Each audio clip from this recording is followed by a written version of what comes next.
EP Magazine's annual Summer Fun issue has articles that focuses on fun activities, as well as helping reduce or avoid academic or behavioral regression over the summer. The disruption of familiar routines, environments, and limited access to school-based and other support services can be difficult for some children, especially those with special needs. Read it today at www.epmagazine.com.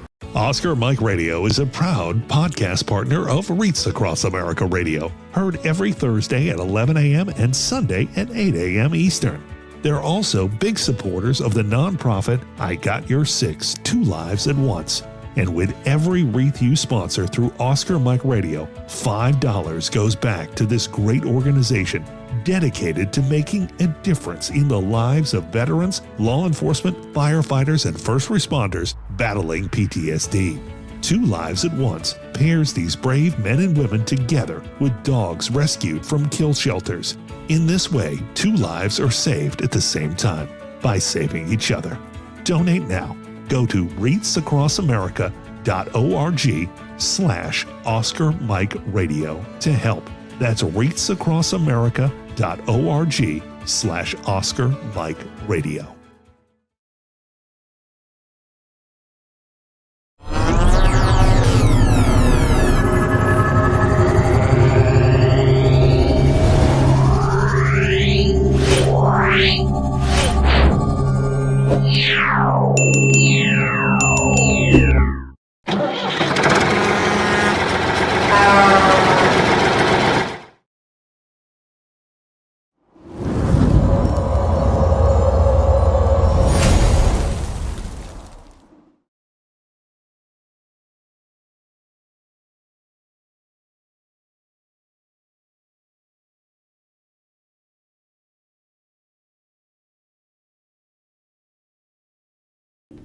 Suicide is preventable, and each of us has a role to play in suicide prevention.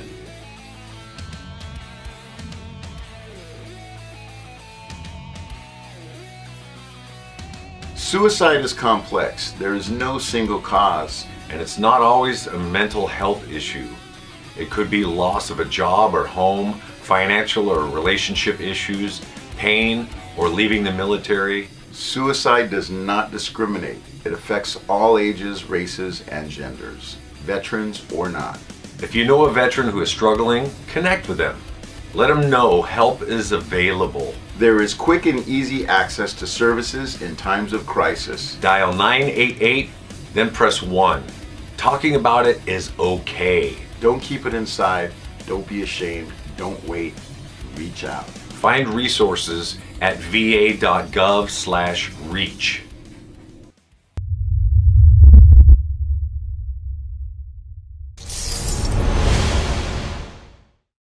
Hello and welcome again to Oscar Mike Radio. My name is Travis. I am your host.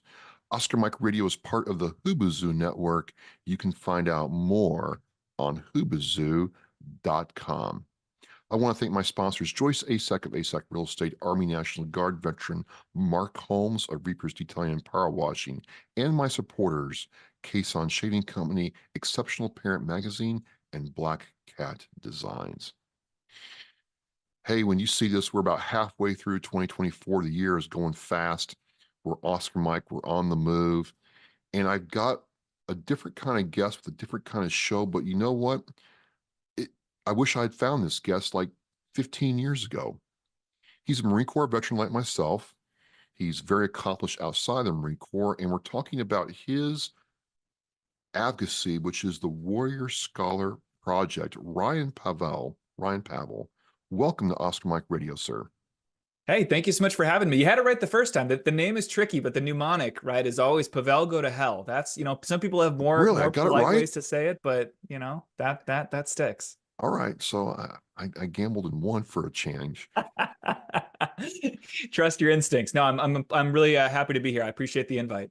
Absolutely. So, like I do with everybody, you're a Marine, so San Diego or Paris Island. San Diego, it's the way to go. Right, that's right.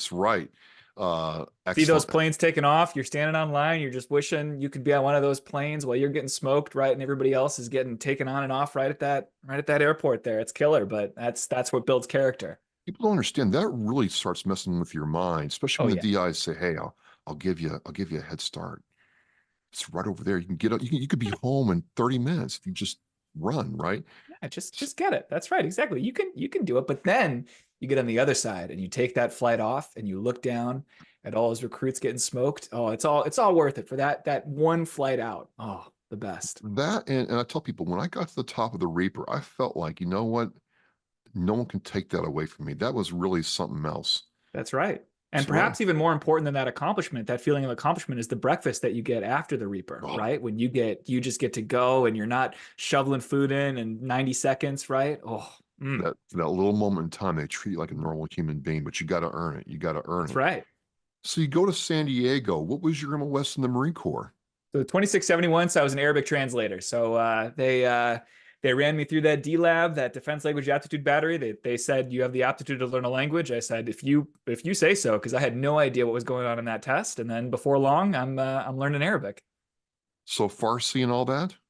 Yeah, so we did. A few of my colleagues were Farsi, a few were Korean, and then they had a few other Spanish, French, and then the bulk of us at that time were doing Arabic, this was in 2006 and 2007 when I was at DLI, Defense Language Institute. So fortunately for me, I then actually deployed to a country where they spoke the language.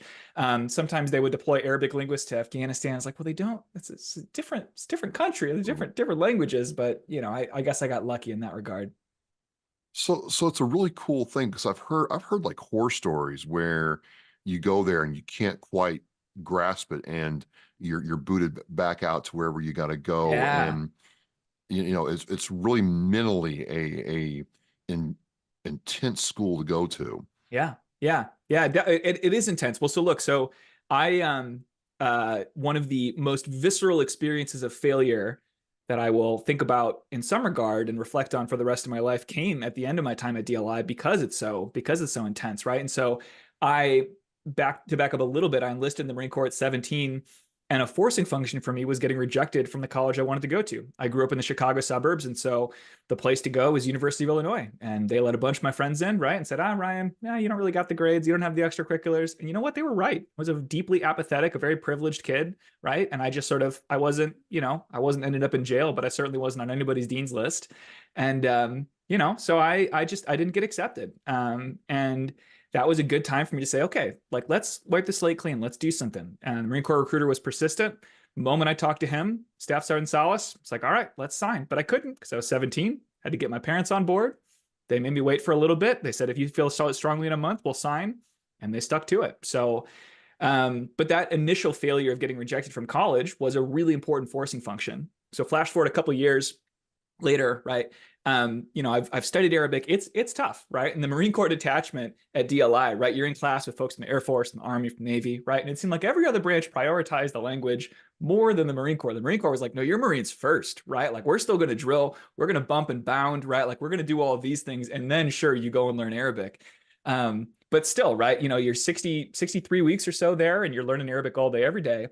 And the thing is, the grades are regionally accredited. Eventually, you can transfer these as college credits. But for purposes of the military, all that matters is one test. The entirety of what you're doing comes down to a single test and whether or not you can actually pass that.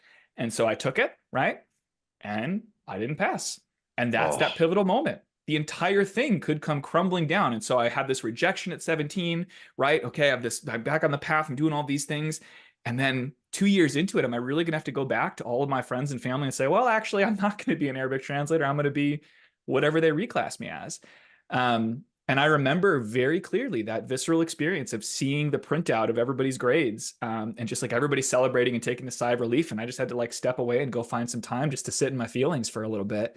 Fortunately, they gave me another chance. They gave me an 8-week class, which actually ended up being, I learned more Arabic in those 8 weeks than I did for the remainder of like all the other time. One, because the stakes are incredibly high, but two, because it was really focused. There were only like 6 or 7 of us in the class with like 2 or 3 instructors. So we got a ton of really hands-on. So my Arabic skyrocketed.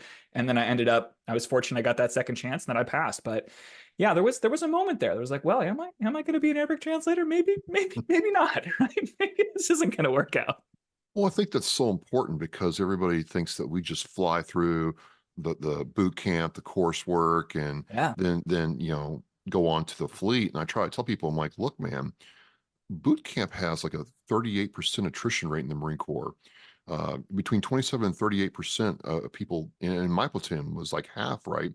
And Yeah. then your A school is not a Glock either. There's people Right. who Right. wash out of those for many different types of Right. reasons. So, you adapted, you overcame, and you went through it.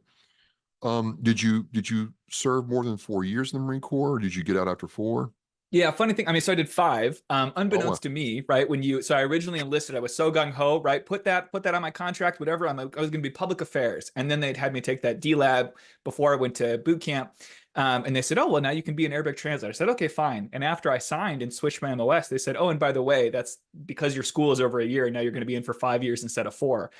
So a little bit of, bait and switch there. But the thing is, again, I'm 17. I don't care. Fine. What if 5 years? It's what I'm going to be 22 instead of 21. It's all in the future. It doesn't matter.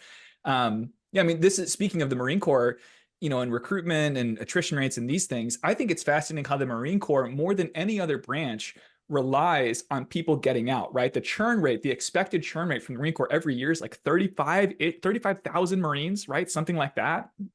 And they really are relying on people. I don't know what age you were when you enlisted, right? But 17 for me, right? Most of us are 17, 18, 19, jumping in and saying, whatever, 4 years, fine. I can do anything for 4 years, right? And the Marine Corps cares a lot less about retaining people, right? They expect more people to get out after that initial enlistment than any other branch. It's baked into their system. And I think that's really fascinating, right? That actually falls into this esprit de corps, the fact that we are so damn proud. I did 5 years, and for the rest of my life, I'm going to be eternally proud that I was in the Marine Corps, right? And that I was enlisted, right? Like these are things. But it's a really interesting philosophy. And then the Marine Corps is literally the only branch making the recruitment targets right now as well, right? So it really feeds into this psyche. They hit it by 21 people. They exceeded their target by 21 last year, which is amazing. 3 years in a row, the Marine Corps is the only branch that's hitting its recruitment targets. And so this whole process of like, it's going to be the hardest, right? It's going to be all of these things, right? More people are going to wash out. More people are going to only do 4 years and leave. And they're okay with that. Like it's such a fascinating culture and such a fascinating institution. Well, change is forever. I mean, that is a fact. I tell people is you will never be the same again, whether you're in for 4 Yeah. or 20. And 100%. it's weird. I was led to believe they like the churn because it keeps the force young, and they Yeah. don't have any dead weight hanging around. Yeah, absolutely. And you need people without a fully formed prefrontal cortex, right? Like, I mean, to be honest, like you need a bunch of people that are driven by vigor, that are driven by a desire to serve, that are willing to be able to follow orders. And there are some negative consequences to that, but I also really do think that there is something about this like young, vigorous force that doesn't need to sustain. Not everybody needs to be thinking about the pathway to 20-year careers or even 10-year careers, right? Like, no, do your service, go forth, and then be spokespeople as well for the service. That's part of the recruitment engine as well, right? Is the fact that we still talk about the Marine Corps, right? I mean, every branch does to an extent, but there is something. We are a weird breed, right? Oh, for In sure. that I regard. mean, and that's the thing with the Air Force. They want you because that airframe is going to be around for 20, 40 years. And so they Yeah, need that, tech sergeant to be there working on the plane. So yeah, it yeah. makes sense. It makes sense. But I have my dings and scars and all that good stuff from my time in, but I wouldn't trade it for anything. I wouldn't trade it for anything. I agree. I agree. I mean, this even ties into me leaving. I describe myself as once a Marine, always a cognitively dissonant skeptic, right? Meaning that I'm sort of a skeptical person by nature, but by the time that I got out, my skepticism was turned up to the nth degree, Now, right? now, And wait a minute, Ryan. Wait a minute. Is it skepticism or cynicism? Which is well, it? so it depends. So when I was on deployment, it was definitely cynicism, right? Like now, I would say that then it turned into skepticism, right? But there is actually an important difference because it has been both. I think skepticism can actually be something which is really powerful. Cynicism doesn't really play much of a meaningful role in our lives, right? It is ultimately a negative emotion, where skepticism can be approaching something and viewing and saying, well, okay, is this actually what it's being sold to me as, right? Like, is this thing, how do I actually evaluate this? And so letting skepticism be your companion, right, as opposed to being something which is your controlling entity, I think can be incredibly powerful. And when I got out of the Marine Corps, I strongly disagreed with the war in Iraq, right? Like as an interpreter, right? Like as the things that I was doing, like I wanted nothing to do with it, right? It's the great irony in my life is that 14 years later, after getting out, all day, every day, I work with veterans and I love it. There's no job I'd rather have. But part of that, it's because I've seen so much of the own challenges that I've had reflected in other people, right? You can both have this fierce pride of service, right? This just undying, fierce pride in service. And it can really channel this, like unlock the skepticism of saying like, okay, like what was I actually a part of? And how do I then engage with others? How do I lift up a community? How do I serve this country in different ways? With it, it's not mutually exclusive. And I think that sometimes people try and flatten the military experience into one or the other. Either you are just, gung-ho, patriot, all of these things, red, white, and blue, screaming eagles, or you're somebody who's, protesting war. I don't know. I think that it's the truth honestly lies somewhere in between. And I think that that's true for a lot of veterans. There's more cognitive dissonance in our community than we generally let on. I would agree with that. I mean, I'm like, if you're in, you should support, your nation, not Nathaniel Hale-esque, but fine. But on the other hand, to the Iraq war and Afghanistan, I'm like, the minute we found out WMDs weren't there, I'm like, why are we there then? What are we doing? What are we doing? The WMDs and this was a big part of my big part of my process, right? I mean, when I got out, I knew I wanted to go to school. I'm not first gen. Most 2/3 of the enlisted veteran population are first generation college students if they decide to go to college. I had a familial structure to be able to say, hey, college is the thing that I should do, right? That was kind of baked in. So I didn't have as much a challenge as first gen college students do, but I was a non-traditional student, right? And so veterans being dropped into a college campus, and we can talk more about that because that's really what Warrior Scholar Project is all about. But Warrior Scholar Project didn't exist when I first got out. So even though I knew I wanted to go to school, and this was a year or two after the post 9/11 GI Bill came out, so there's these enormous benefits, right, that are available to me to get school paid for. The how, right, both in terms of getting admitted and then also in terms of ultimately being successful there was not really clear. Talk more about those steps in a sec, but I actually ended up really focusing a lot of my classwork, my major, wrote an honors thesis on this process called de-Baathification, which was part and parcel of starting the Iraq War, right? And sort of us saying anybody who was a member of Saddam's party can no longer serve in civic office, right? And so essentially what I was doing is taking a lot of the things that on the ground that we were translating, the work that we were doing there on the ground in Iraq, and then sort of from the safety of Ann Arbor, Michigan, looking at those things through a purely academic lens. And it was both kind of horrifying, right? Because I learned a lot more just about like, oh my God, reinforcing this, like, why were we there? But at the same time, it was also saying, okay, like I needed this as a person, right? I believe that I suffer from, and particularly then from this, moral injury, sort of this idea of moral injury where, you take these things with you, but it was very therapeutic, even though I went to a darker place when I was analyzing all these things and reading, but I needed that as part of my process to be able to think about what I do. And that also helps inform all of my decisions moving forward. How do I want to allocate my energy? How do I intentionally want to be able to make decisions that are, in my view, right, a net benefit for society?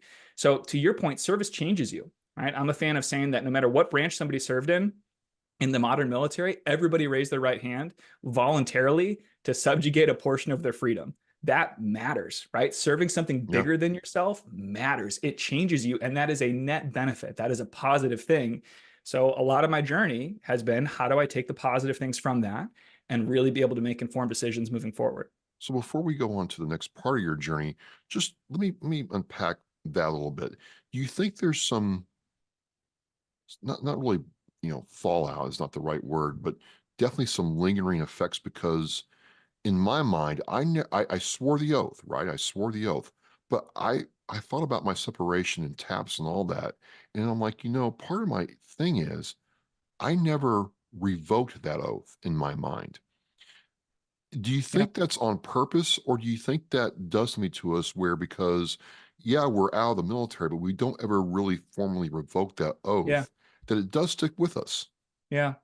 It's an interesting perspective, right? Because it's not like, your contract ends, but you still took the oath, right? And so technically the obligations that are imposed on you by that oath are over, but mentally, I mean, I think it goes back to this principle, right? Service changes a person. And so you can never really put that genie back in the bottle, right? Like that thing is now released. You have served, and service will change you. And my argument, again, is that there's a positive aspect. I think it's part of the glue. I think it's part of why veterans get along, right? Why you and I can just immediately start having a conversation, right? Because we have some sort of shared bond. And yes, for us, that's specific to the Marine Corps, but it's also more broad, right? I Yeah, think that yeah, there's something absolutely. about that that extends to the veteran community, and veterans want to be able to help each other. They want to be able to find ways to be able to serve each other, right? And serve others. And I think that's great. And I think a lot of that comes from the oath, right? I mean, and I think about it again, because of the nature of my work, I think about transition all the time. But one of the interesting realizations for me is, look, I don't think, again, I was a very apathetic high schooler. I don't think I ever actually read the Constitution, right? And then here I am at 17, raising my right hand to swear to uphold and defend the Constitution against all enemies, foreign and domestic, to bear true faith and allegiance to the same, right? To obey the orders of officers and the president appointed over me. Like, that is unbelievable that I'm doing that for a document that I've never actually read. That is a fascinating thing, right? And then I went to law school, right? And we teach the Constitution as well at Warrior Scout. Now I've read it all these times, and I keep unpacking different meanings, but just reflecting again on like 17-year-old Ryan was upholding something that he had no idea what it was. So in that regard, that always really sticks with me. And yeah, I don't think that, you don't revoke the oath formally. And I think that a lot of ways implicitly, I think you're exactly right. It stays with you. And whether people express it that way or otherwise, they're continuing to live out that oath.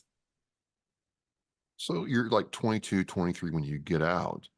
Where's it get in your mind that, okay, I've done the Marine Corps and now I'm going to go to school, but you didn't just go to school, Ron. You didn't do anything halfway. You went to school and then went and got your law degree. And then I'm like, okay. And then you started Warrior Scholar Project. We'll get into that, but where did the real like commitment to your education post-service come in? Because you had to really push all in on yourself to maintain that commitment, right? Yeah, definitely. Well, so I consider myself fortunate in a lot of different ways. And one of them is, again, as I describe myself, as like emphatically not first gen, which is to say, my father's a physician, my mother had her master's in counseling, my grandfather's a physician. So like college was just part of my upbringing, right? And so I'm thankful for that, because it was never really a question for me about whether or not I would go to school. The other thing that allowed me to do is I knew enough about higher education to know that I should ignore the predatory for-profit schools that were marketing really aggressively to veterans and saying, oh, it's so easy to get your bachelor's, just click here, right? Just enroll in these classes. We accept all the benefits, right? We'll customize to your schedule, right? Something about that didn't pass the smell test for me. And so I wanted to push myself, right? I had conversations with people. I found out, I went to Google, right, and typed in literally Arabic college and veterans, right? And I applied to the schools that popped there because I thought that I wanted to continue to study Arabic. One of those schools was University of Michigan. They have a really strong Arab American presence in and around University of Michigan in Ann Arbor, and then in Dearborn. And so I applied there, right? And even before I talk about that journey more, that's one of the challenges in the enlisted veteran community. So there are 1.5 million enlisted veterans that do not yet have a college degree. Of the 180 to 200,000 that are getting out every year, about 100,000 are enlisted service members starting higher education. So there is this enormous population. And then we talk about the challenges in the for-profit side. 7 of the top 10 recipients of GI Bill dollars are for-profit institutions. University of Phoenix alone collected $1.6 billion in VA benefits from 2013 to 2021. And the VA overall is spending $11 billion a year on higher education. So it's this enormous industry, right? And there are not nearly enough ways right now to get enlisted veterans who are not already thinking, again, at the level that I was, because I just naturally got lucky, right? Like I lived in a house where like higher education was prioritized and thought of. If I didn't have that, I would have been much more likely to just say like, yeah, sure, I'll go to whatever school is marketing me. They make it easier for me to get my degree. Bachelor's is just kind of a check in the box. Yeah, this is the next step. Click apply, right? And then I would go forth and do that. So that's what we see for a lot of the enlisted veteran population. That is a deep systemic issue. TAP was not helpful when I got out in 2010, and it's marginally less bad now in 2024, frankly. It's gotten better in terms of helping people secure their next paycheck, right? Like DoD Skill Bridge and those things have been helpful. But in terms of higher education, so much of the ball game with higher education is about the mentality, right? It's about being intentional about your decisions. I have these benefits. Oh my goodness, I have this military experience. And just because I enlisted doesn't mean that I missed the boat on a great education. Okay, you need somebody to be able to buy into that before they apply, before they spend their job, before they get their bachelor's degree. That's hard work, right? Because you have to hit people at that pivotal time of transition. So for me, wanted to go to school, applied to Michigan. All right. I'm thinking I got rejected at 17 from University of Illinois. All right. I had that failure when I failed my Arabic test, right? But then I was able to overcome, I was able to do that, get a couple of deployments. I'm good now. And University of Michigan rejected me, right? And I thought, oh, what the hell? What's going on here, right? Like I thought I was finally going to get some success here. And I was a stronger advocate for myself at that point. And so I called the admissions office, not to argue, but just to say like, hey, I was really interested in being there. I want to reapply. Like, what can I do? And I got paired with somebody who had reviewed my application, and she said, look, like there's good things about your application, but you haven't shown us you can be a good student. It's a really compelling point, right? And so I went and enrolled. I had 3 months left active duty. And so my command didn't know what to do with me at the time. They were too lazy to set up a skiff, right, at Camp Lejeune. And so we didn't actually have any work that we could do as Arabic translators. And so fine, go enroll in on-base community college. So I did. Right. And then I was able to leverage those classes into getting admitted in that same cycle that I had been rejected in at Michigan. So I was a much stronger advocate, right? Like I had more of a vision in terms of I want to go somewhere that's going to push me. Michigan seems like a great school. They have this program I'm interested in, and I'm going to try and make that happen. And that's essentially how I ended up in Ann Arbor in 2010. You're going through school. Does it feel like anything you've ever done before in terms of the training you got in the Marine Corps, going through language school, or did you dive right in, get adjusted, and then was able to make the transition to being a student, fairly easily? How is it like for you? Yeah.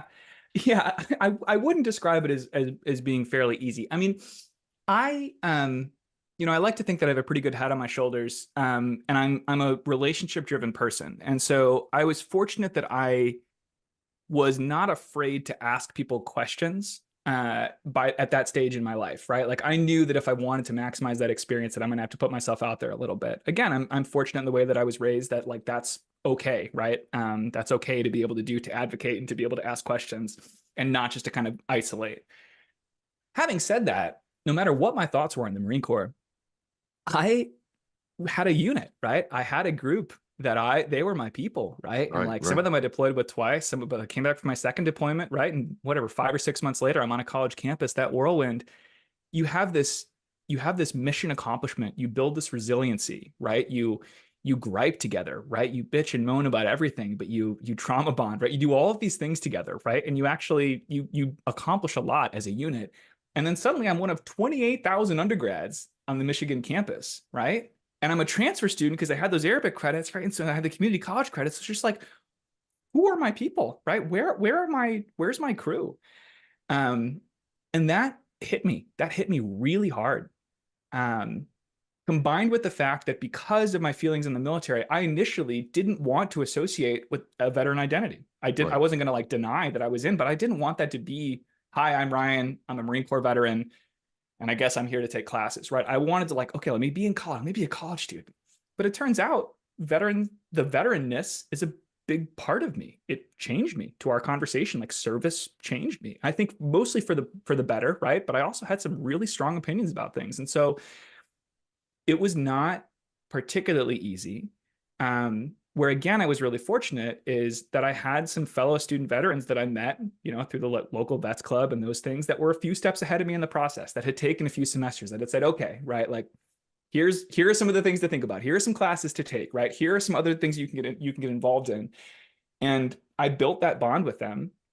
And fortunately, some of them also advised me not to stay too insular to the veteran community. This is one of the big issues that people make, right? Veterans, when they get out, even if they go and they're doing, in-person, on-campus programming, and they're doing these things, they still either isolate to themselves or within the veteran community. True. But the true nature, the power of college is that it pushes you to think. It makes you uncomfortable. You're engaging with people from communities that are vastly different from your own. So piercing that bubble and bringing together these various pieces of identity, I had some people that encouraged me to do that. And that led to a much more positive, much more beneficial experience because I had people that I could rely on that were really pushing my thinking. You do your college experience. When did law school start? Because I thought that was very interesting that in addition to, your studies, you chose to get into law. I liked the idea. I started to get decent at networking, and not in the sense of like bad reception with bad crab cakes and that kind of thing, but networking in the sense of just like saying, oh, hey, I want to talk to somebody who's in this type of school. I want to talk to people who are physicians. I want to talk to people who are attorneys. Michigan is a great law school, so I had access to other veterans that were in law school at Michigan. And I got really interested in law school because it can be an understanding of law can help you understand the building blocks of our society, the fabric of our society. So it's a way of thinking. People talk about thinking like a lawyer. They mean different things when they say that. But it is at its best, I believe, a way for you to be able to access all the information, every news story, everything that's happening, right? Every interaction through this certain frame of reference. I really liked that idea, right? I wanted to be a critical thinker. I thought that this could be something that would really help me do it. So I got interested in law. I'm also really interested in education, in teaching. And so what I ended up doing is I had some time in my last semester as a senior to take the LSAT. And I thought, all right, I'm going to bottle that, right? Like I'm going to study for the LSAT. If I want to apply to law school, great. But I also found an organization called Teach for America, which is taking people that have not majored in education, but that have an interest in helping to close the achievement gap and working in schools that are either underrepresented populations, low income schools, places that really need teachers, and to be able to take people and give them a crash course in education and put them in these situations. And I thought, hey, okay, I've been in some bad situations, right? I made it through that. I'm interested in education. I like teaching. I liked this challenge. Let me take the LSAT. Let me go teach. And turns out teaching high school in Detroit was the hardest job I've ever had. Not only up until that point, but through today, right? And I've had some tough jobs. It's incredibly tough and really eye-opening in terms of perspectives for different stratas of our society and what it looks like to, again, I'm very transparent about the fact that I had a privileged upbringing, like great school system, but not everybody has that. And so I learned a ton. My students, learned what I needed them to learn, but it was tough. And so I knew pretty early on in that I wanted to actually then pursue law school. And so I did. So I applied to a bunch of law schools and was really fortunate to get admitted to the University of Virginia and spent some time in Charlottesville and spent 3 years there.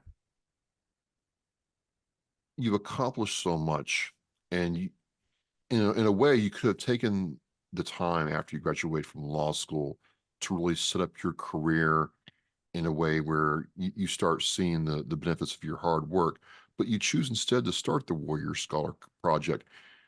What did you see in the veteran community that prompted you to say, you know what, there's a problem here, and I'm going to start looking at a way to correct that problem?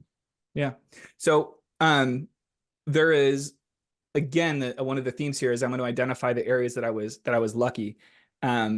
There was a group of people, 3 students at Yale. Yale had very few student veterans at the time in 2011 that got together and said, hey, what if we brought veterans here and we ran them through a version of our class, and it could help inspire them maybe to apply to Yale, but to believe in themselves. And it would also bring more veterans to campus so we could bring in administrators and faculty that Yale could see what the power is of these enlisted veterans.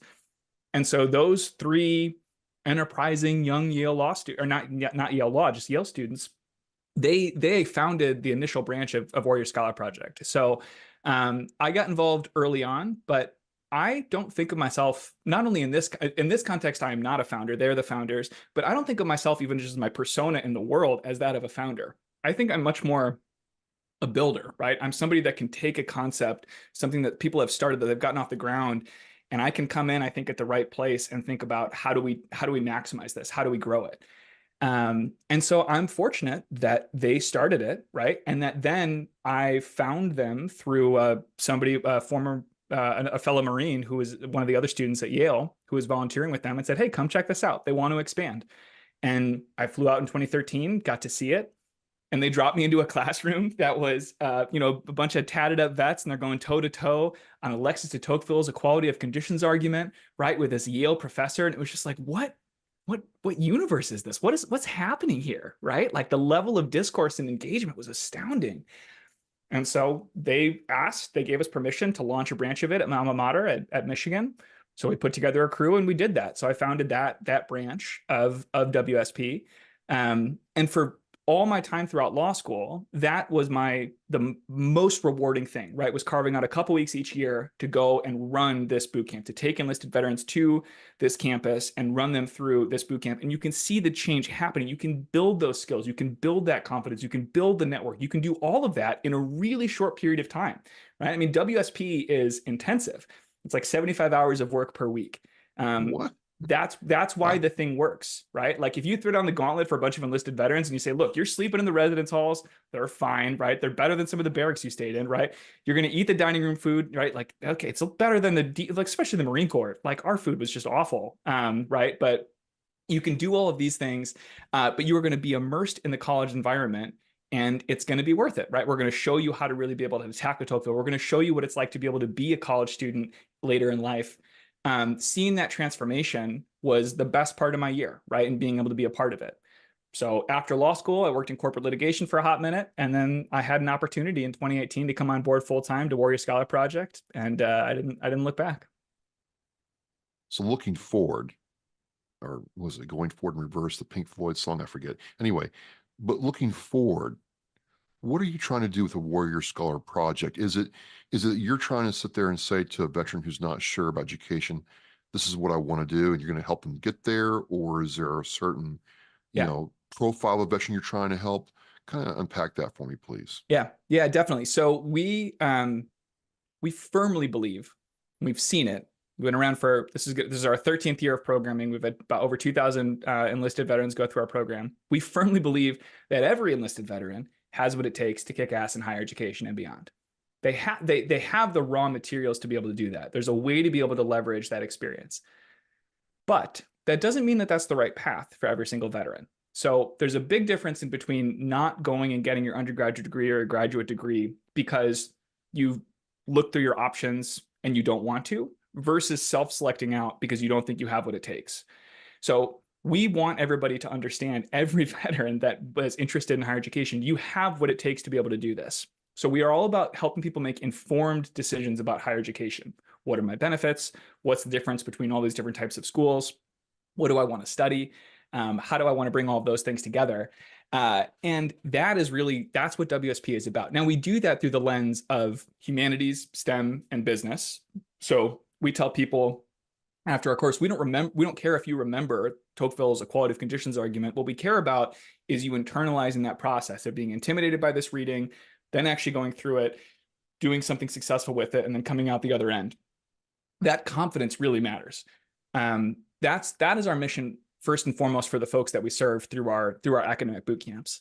Another important part of WSP's mission now is taking those lessons and expanding it to the wider enlisted veteran population. So with my co-author, my director of education, we're writing the Warrior Scholar Field Guide, right? Which is taking all of these lessons and distilling it into a field guide that we want to make publicly available, where people can say, here's what it looks like for the thousands of Warrior Scholars that have gone through our program. Here's how they've achieved success, and here's where they are now. Here are the mentalities and here are the skills that they've implemented in order to be able to get to that stage. So that's part of our goal, is widening that circle from the folks that we just serve at the boot camps. I'm looking up Tocqueville's understanding of conditions of equality and inequality, and this is going to be heady reading. Well, I just had to. I'm like, this. That's right. I've never heard of it, honestly. So Yeah. I'm learning. It's this formative argument. Yeah. No. Anyway, coming back to where you're with the program now. Oh, my thing is, I tried college and after the Marine Corps and did better than I thought I was going to. But now I'm older and I'm like, well, it's a real hassle. I've got to come up with money or go to my employer. I don't want to do that. And it's not that I don't want a degree. I think I would like to have a degree. is just understanding for me, why should I sacrifice the time and hassle to invest at this point in my life and career to pursue a college degree versus not doing it? Because I've seen peers sacrifice time with family, things in their own career to try to make this step. That's what I struggle with. And a lot of Yeah. my peers are like, you know what? I'm 40 years old, 60 years old, and I'm just not sure it's worth the hassle. I mean, Yeah. is that a legitimate thing you run into, or what do you Yeah. say to that? So not only is it legitimate, I think it is the thing. So Okay. here's what I would tell you. If anybody purports to have an answer to that question for you, then they're full of it. Tell them to go kick rocks, right? Because the only person that can actually answer that question and have it actually achieve the outcome that you desire is you. So let me give you a specific example, right? So we've talked about the fact that I went to law school, worked in corporate litigation for a bit, long enough to understand what that practice of law at a big law firm is actually like. We talk to a lot of veterans. A lot of veterans have an interest in pursuing some type of law. So if I find out that somebody is, they're an E5, they're getting out of the Marine Corps, they want to get their undergrad, they want to be an attorney, they want to do all these things. Okay, great. My first question to them is, have you talked to any attorneys, right, who are doing the thing that you purportedly want to do? If the answer to that question is no, then my response to them is like, I'm not going to help you with application advice right now. Like, let me help you connect to attorneys who are doing the work, right? There's this great, the Cheshire Cat, Alice in Wonderland. If you don't know where you're going, any road will get you there, right? And so if people have this super broad notion of, okay, well, attorneys, I've seen them in court, right? I'm watching the trials and, these things, and they make a lot of money. So, well, maybe, right? But there's a deep sense of dissatisfaction in the legal profession from a lot of attorneys, right? And there's a lot of substance abuse, right? And there are systemic reasons for that. Not that all attorneys are miserable, but you should do your research first in terms of understanding the humanality of it, right? The human connection, to be able to understand, okay, if I can find somebody who's doing the thing that like they're satisfied with their career, and then I can ask them, hey, how did you get there? Right? What are the things that you did? Now, some things are obvious. They went to law school. Okay, fine, right? But there's a bunch of places to go to law school. There's a bunch of internships you can do. So you have to be able to find that thing. Until somebody can actually articulate the why of why they want to go to college, our advice, like not just my Brian Pavel advice, our organizational advice is like, just pump the brakes, right? Like, if you can't answer why college, let alone where, let alone what I want to study, let alone the how, like all of those questions matter. But the why is the thing. And nobody can answer that question except for you. And the only way that I know to really get the best data for you customized to that is to spend time reflecting on it, right? And then to really be able to do your research, not just through Google, but to be able to use a network to be able to build connections to people. So say for you, Travis, you're at a stage in your career that you think like, okay, well, like this is good, but there's something else that I would like to do, maybe within this company or elsewhere, right? If you are just trying to like scattershot, I'll get this degree. People do this all the time with MBAs. Oh my God, MBAs are the worst for this. It's kind of like, oh, like I want to, progression, business. I'll get an, what? Why? Well, the MBA industry also knows that. So they cater to people that are at that stage. They're just kind of like, like I'm dissatisfied. This will help, surely. Oh boy, right? So really understanding where you want to go and answering that question first can then help you back it out and to say, okay, where I am in life, what are the other components of this? Now, how much is this going to cost? What are the benefits? Where can I go? What's the family situation? All of those things are second and third order questions from that essential question of why. And until somebody can answer that, pause. Do that research first. So, not that let's just use me as an example. Because I thought about this. This is actually very interesting. I mean, I'm like, I'm pretty good at what I do. I'm in cybersecurity. So come to find out, you don't need a degree. You have to have technical, procedural, and, other experience to actually add value to the organization that sometimes you can't get in school. Yeah. So I'm thinking about this because I've asked myself this question before, Ryan. I'm like, why would I want to go to college? Yeah. Is it to make my, friends happy? Is it to put some letters behind my name? Sure. Why do I want to go to college? And I'm like, right. It's kind of like anything. Let's go back to the Marine Corps, for example. It's kind of like, well, it's a challenge out there. And I feel like I'm missing out because I haven't met that challenge. But on the other hand, I'm like, well, I'm meeting the challenge every day without it. Yeah. So Yeah. that's my first thing. Yeah. Second thing is, I'm gonna be honest with you, Ryan.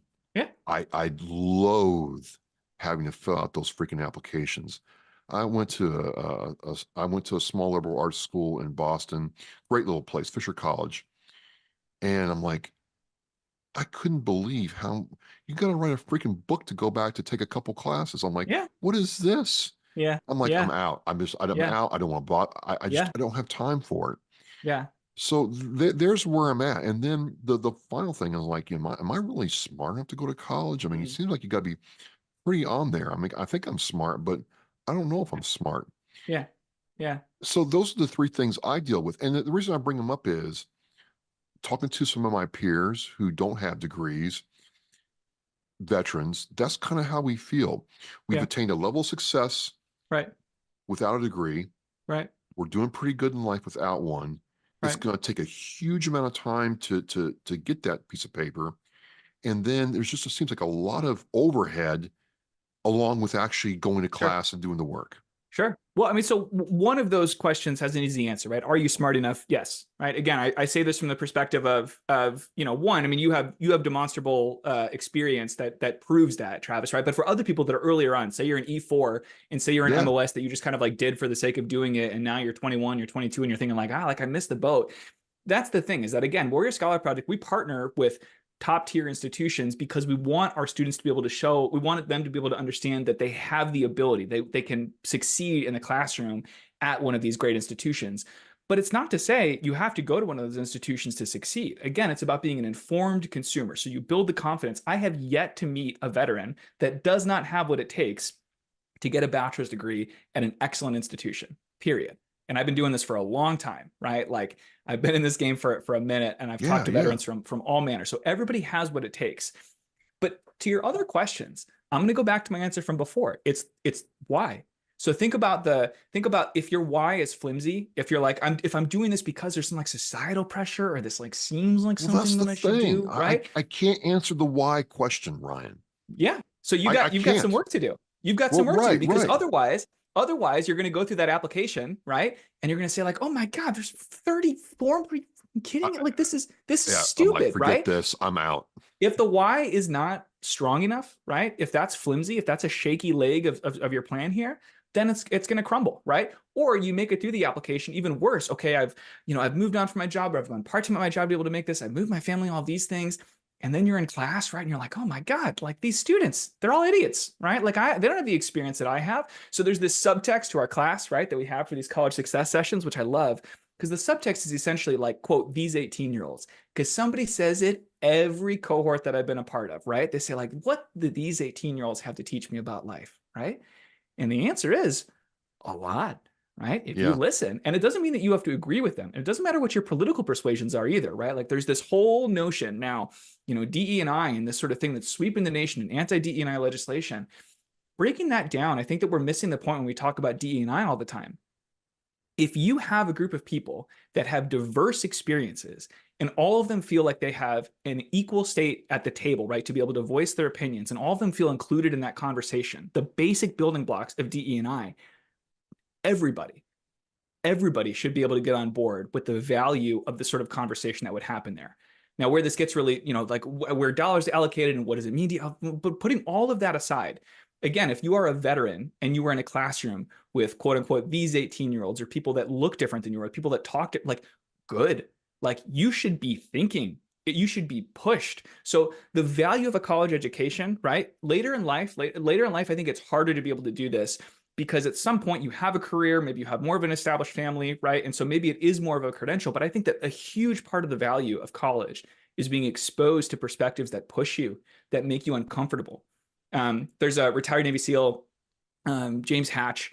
He's at Yale right now as an undergrad. He's in his 50s. He writes a decent amount about his experience there. And he had this incredible essay after his first semester. It's called My Semester with the Snowflakes. So good. So good.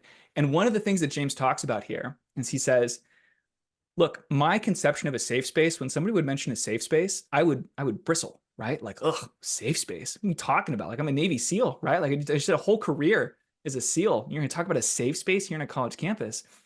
So that over the course of that semester, what he realized is that when people are advocating for safe spaces, these diverse, this rich conversation, what they're doing in the best version of this is they're celebrating the fact that the college environment is deliberately calculated so that you can share opinions that are out there, right? And you can receive those opinions and you have a deliberate space to be able to do that thing because you know that the community that you're in is going to receive that in the way in which it's intended, right? And I love that flipping on its head of what it means. Again, capital D, capital D, E, capital I, safe spaces, wokeness, right? It's turned into this thing where people feel like, oh my God, like, is this really where look, getting diverse perspectives and being able to express that and also to be able to extract value from it, that is part of the value.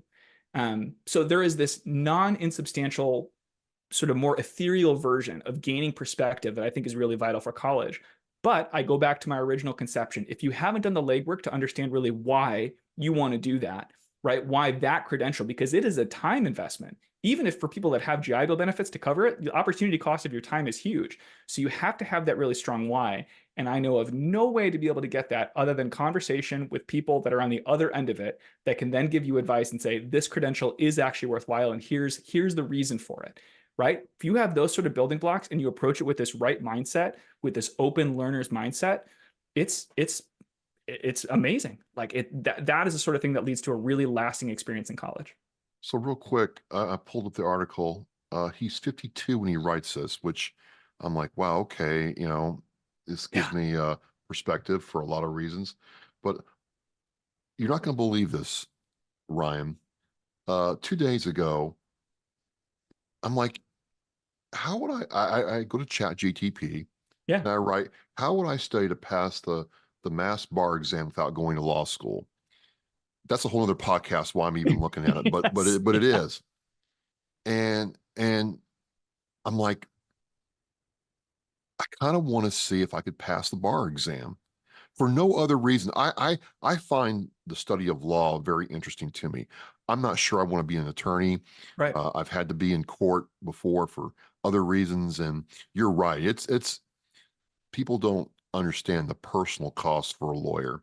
Yeah, it does something to them. But I do like the fact that the law is not black and white.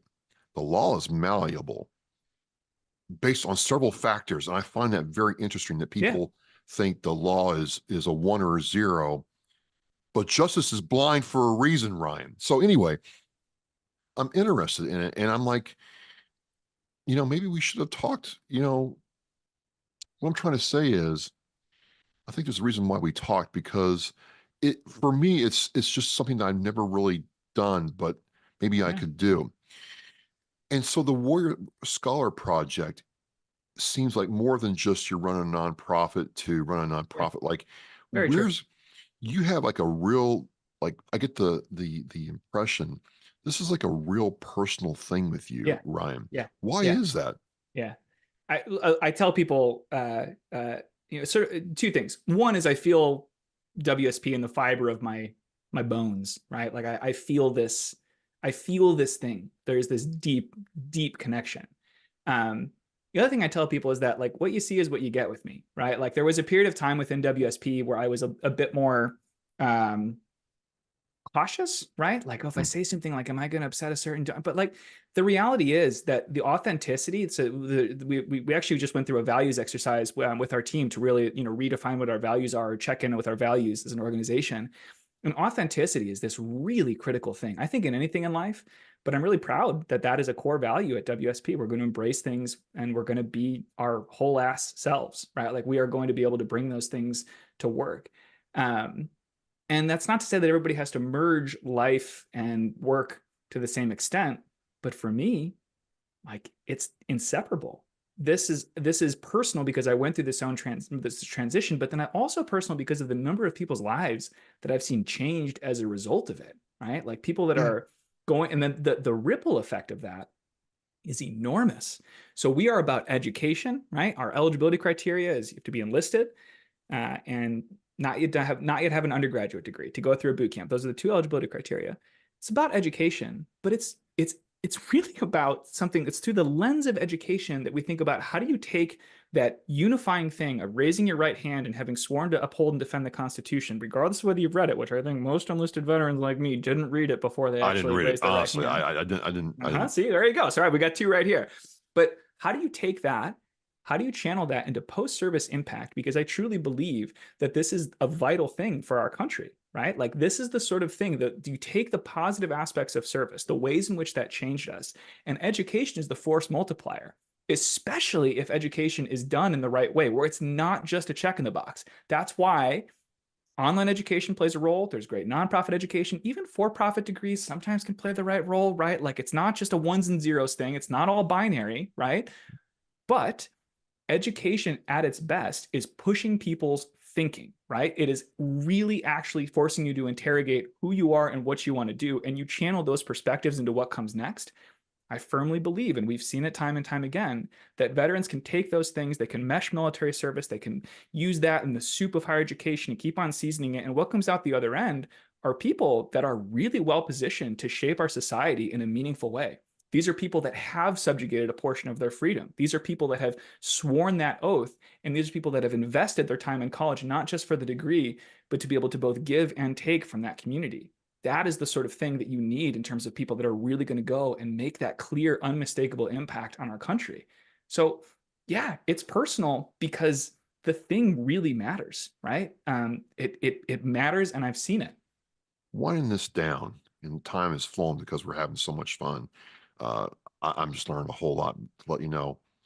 What is it like when you take like I wouldn't call me a non-believer, but, and not really a skeptic. I'm not being skeptical about this, but somebody who wasn't really sure, hey, do I really have what it takes to do this?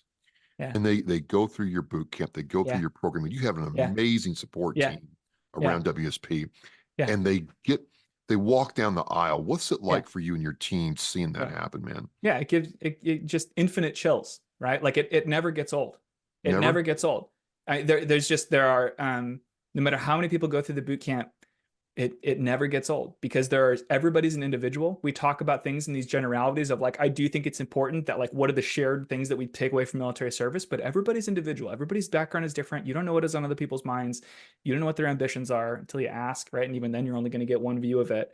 So taking those individuals and using this tried and true method, this really intensive, authentic method to be able to help them understand they have what's next, like that they have whatever it takes to accomplish whatever comes next.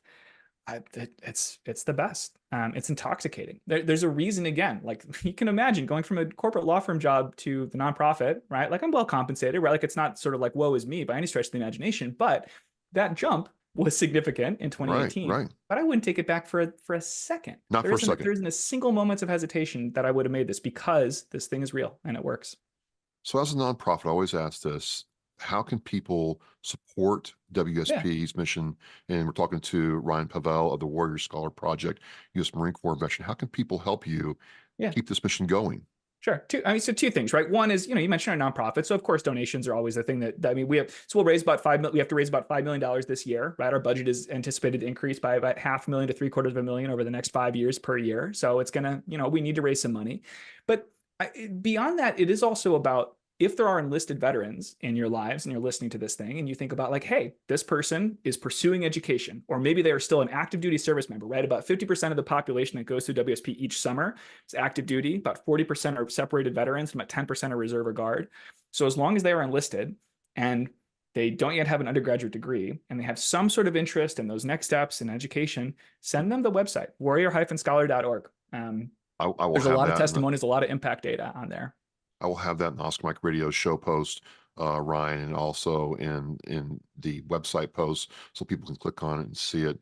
And I'll tell my watchers and listeners this, there is a wealth of information on here about the programs you have. Yeah. Got to have you back on because I think we just scratched the surface of this. Let's do it. Yeah, absolutely. Then you can tell me about what you've done to investigate your own why, right? Then I'll come back at you. I'm going to check in. I'm going to say, all right, Travis, we talked. Where'd you go with let's do it like that. Right now, we're going to do it right now. I'm going to really investigate the why because, I think, and I'm not being like glib or coy here. I know we just talked as a podcast and as a show, but I'm like, that is why, though I haven't done the why to do the action. I've kind of batted it around. I haven't really found out why I don't want to do the why. Yeah. Or why should I want to do the why? So I'll make that promise to you. I will absolutely look at my why, and we'll come down. Yeah, absolutely. Absolutely. So closing this out, what's next for you all in terms of growth or outreach for WSP? Yeah, I appreciate the question. So we went through a long strategic planning process. We spent a year on it. It was lovely. It was so hard. It was one of the hardest things, like, to be able to get the buy-in for this thing and get all these opinions. But like, it was so good, right? Because I have all these people that are really dedicated to what we do, making our strategic plan. So we are 4 months into a 5-year strategic plan. We're going to keep growing our boot camps. We're going to keep growing our partners there. We're going to do that judiciously. Our commitment to a student is no matter where you go to a WSP boot camp, the quality of service is going to be the same. That's hard. Quality control nationwide is hard, and we're committed to it. We are going to continue to grow our alumni services. You go through a boot camp and then what, right? Okay, now I want to get a job. Now I want to go to graduate school. Now I want to do these things. We are continuing. We have a lot of these things in motion, but we are going to continue to build it. The connective tissue in between your career and your education, like that good stuff. And then this third bucket of expanding outside of just the WSP network. So I mentioned the field guide. This has been a labor of love. It's like one of my favorite projects I've worked on for a long time. We actually have like 2 weeks until it goes to print. So we better finish this thing up pretty quickly for our summer boot camps. But the intent is we're going to use it for the boot camps this summer. We're going to collect a lot of feedback on it, and then we're going to make it available, right? We want to seek publication of it. So all the lessons that we've learned, all the things you and I are talking about here, the richness of this experience of thousands of people that have gone through this program, bottling that and saying, here's what's worked for them. Here's how they found their why, right? And here's how you can do that as well. So expanding the outreach there. And related to that, we're going to do an on-demand version. So they think about like a Coursera style course, free course that people could go through. That's going to be, it has to be really well produced to keep people's attention, but that's part of how we're going to widen the impact so that we can actually move the needle for the overall enlisted veteran population. So we've got some work to do. I got some work to do. You got some work to do. You guys are doing the work. It's just been an amazing conversation, Ryan. And again, I'm talking to Ryan Pavel, U.S. Marine Corps veteran, leads the Warrior Scholar Project.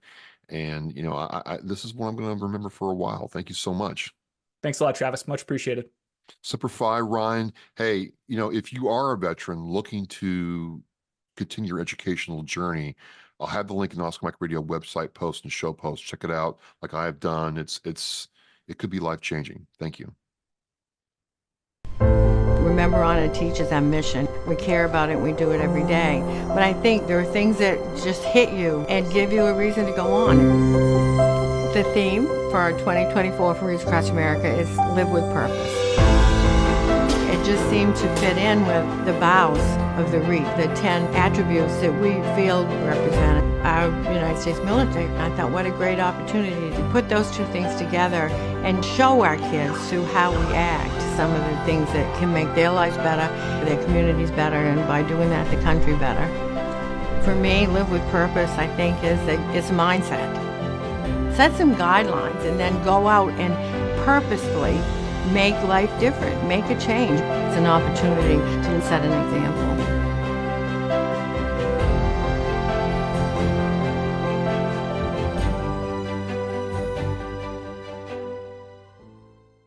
Thank you for listening and watching Oscar Mike Radio, where our active duty service members and veterans are in action and the mission is in flight.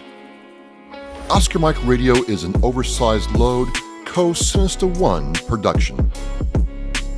If you are a veteran or know a veteran who needs help, please dial 988 and press 1 for the Veterans Crisis Line.